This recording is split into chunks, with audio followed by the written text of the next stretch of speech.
jira jirtu hordoftoota YouTube channel kiyya nagaa gaafadhu. Nagaa Waaqayyo isiniif haa ta'u akka mooltan. Nagaa Jirtu keessanii nu har'a jira. immoo bifa haaraa viidiyoo haaraadhaan isinii dhufnee jirra jechuudha. Baay'ee isin jaallanna, baay'ee isin kabajna.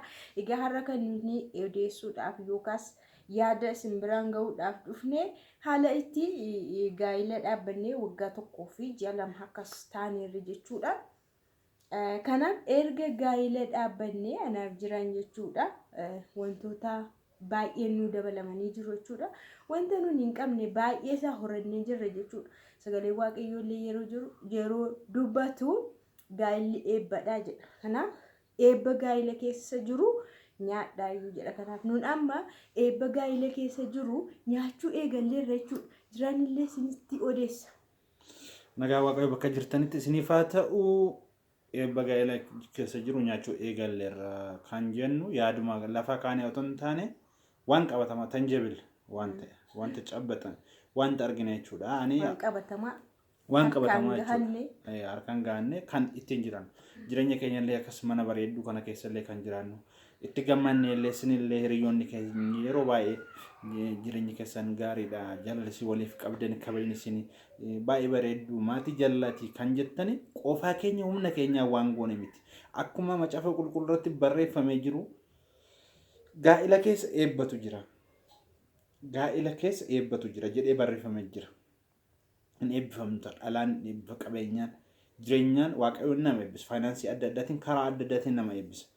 Calmanne miti eebba gubbaatii nuu banameen jireenya keenya amma waggaa tokkoof ji'a lama ani yeroo ishii wajjin gara durallee otooma rileeshiniidhaan jiru hin sodaatu ture. Garuu iddoo ishee wajjin walitti dhufne mana tokkotti gaafa galuu jalqabe sodaachaan ture. Keessi koo isheen difaayin sirriitti isin ibsuu dandeessi. Haalli tokko ture keessi koo baay'ee sodaataa ture. Garuu waaqayyo sana bira nu dabarsee nu eebbisee jaalalaan guutuudhaan irratti kakuu arganne waggaa tokko kun geenya jirra. Waggaa tokkoon keenya illee kabajachuuf yaadnee turre garuu namoonni irratti nu argamuudha barbaachisan waan jiranii fi namoota sana immoo yeroo kanatti argachuu waan hin dandeenyeef dhiifne yeroo biraatti yeroo dhiyootti garuu sababa kakuutiin wanta nun kabajannu jira jechuudha. Yeroo sanatti wanta baay'eedhaan kabajnee simbiraan gahuu dandeenya jechuudha.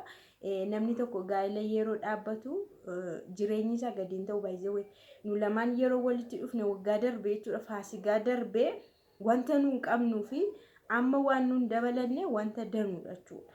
Garuu jiraanis yeroo sana hojii hin hojjeta ammas hojii hin hojjeta.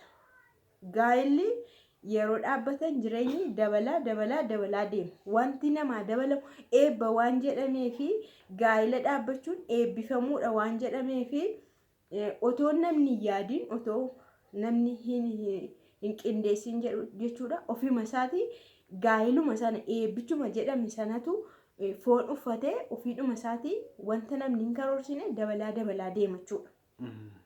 Akkuma jiraan jedhu bara darbee akkuma nama tokkootti bakka wanta irraafaa tokko hin qabnu waan tokko darbinee handitu maawuzii jechuun harka gara afaanirra waan tokko bitachuu illee hin dandeenyu garuu hin jiran amma garuu kakuullee dabalannee jechuudha meeshaa garaagaraallee dabalannee irraa hafnee jiraachaa jirra jechuudha. Rakkoon tokko hin jiru kana namoonni baay'een gaa'ila yeroo jedhan baay'ee guddisanii akka ulfaataa wayiitti ilaalu jechuudha sodaatanii.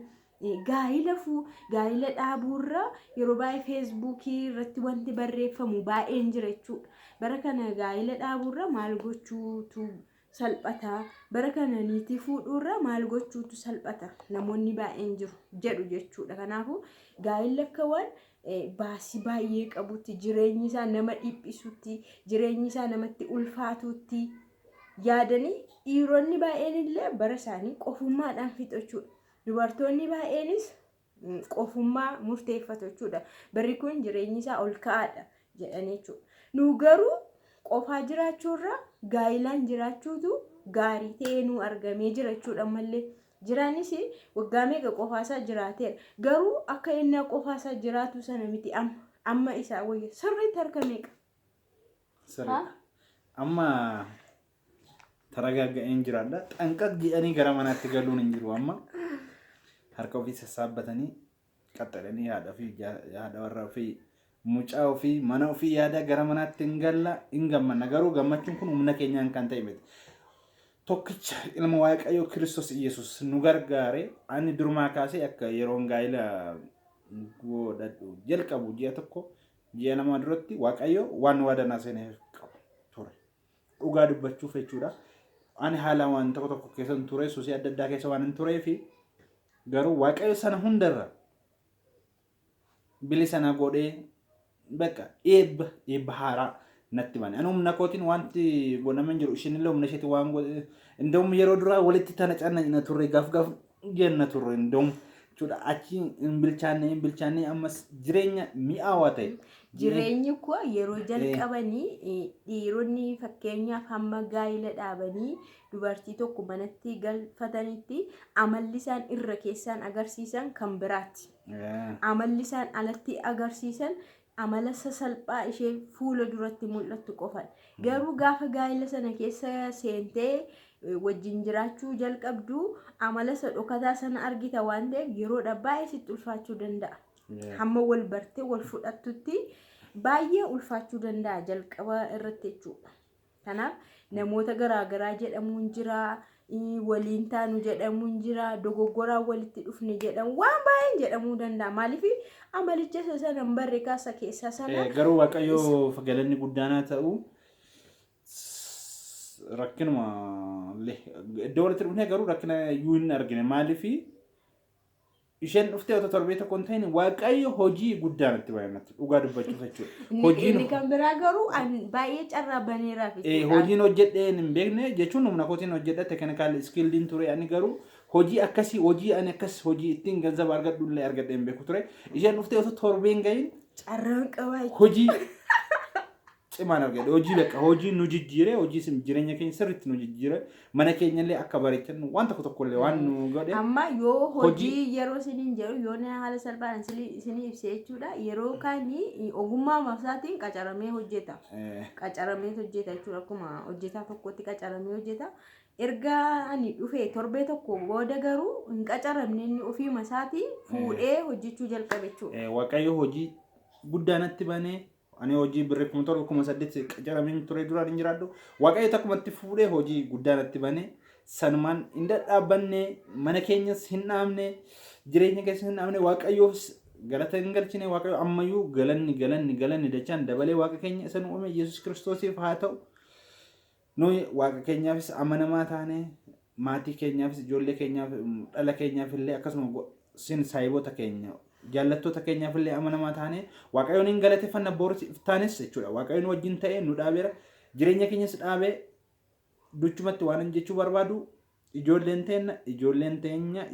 keenya warra saayamnu keenya warra karaa yuutuubii kana nu hordoftanis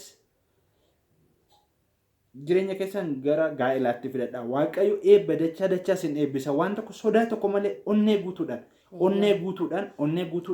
mana godhadhee mana dhaabbadheen abbaa manaa koo wajjin amalaan taane maal yoo qabatan hin sirraa hojjetanii amantiidhaan itti seena. Amantiidhaan yoo seena wanti hin danda'amne hin jiru.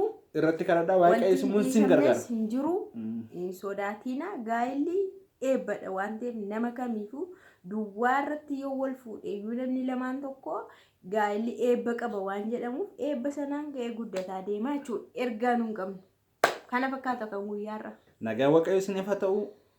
Waggaa kana keessa immoo wanta mudannoo nuyi qabnu mudannoo keenya gaafa wal fuunee kaasnee haga har'aatti waan jiru dabareedhaan isinii dhiyeessina wanta jiru akkatti wal xabbafne akkatti wal xaxabbafnes na dabareedhaan isinii dhiyeessina nagaan baay'ee.